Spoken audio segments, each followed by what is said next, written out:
Orang yang fikir nak kaya waktu bisnes tengah nazak ni sebenarnya sedang gali kubur sendiri dengan tangannya sendiri. Kalau anda masih kejar kaya masa semua benda tengah runtuh, itu bukan bijak, bos. Itu tamak yang menyamar. Menyamar kan, nampak macam bagus je, tapi sebenarnya tamak.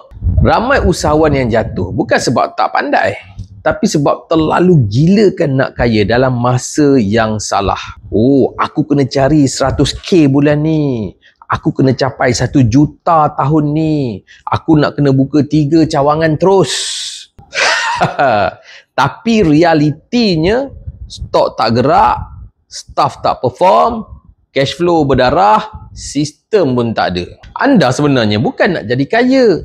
Anda cuma nak lari dari realiti yang bisnes anda sedang ternat. Waktu bisnes tengah jatuh ni, fokuslah nak survive dulu.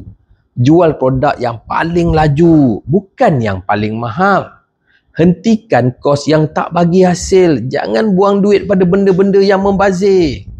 Kecilkan operasi. Kukuhkan dulu aliran tunai. Buat closing, close satu-satu. Bukan semua benda kita nak kejar. Nak survive ni bukan maksudnya kita lemah. Oh, sekarang ni aku nak survive je dulu. Oh, kita pun rasa, oh lama, tak hebat lah, lemah lah aku macam ni.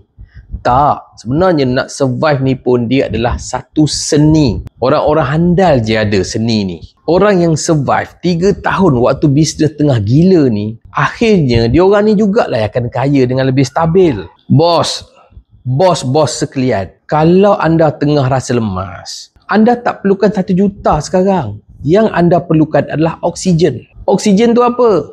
Cash flow yang stabil, regular customer yang setia, sistem yang ringkas dan minda yang waras. Follow saya setiap hari untuk dapat tip macam ni. Tip untuk teruskan hidup. Bukan sekadar nampak gah. Kalau anda rasa post ni boleh buka mata kawan-kawan anda yang bisnes mereka yang terlalu nak kejar kaya tu, kan, sedangkan bisnes dia tengah nazak, share pada dia orang. Esok saya nak share macam mana nak close sale waktu orang dah tak mampu nak beli. Macam best je.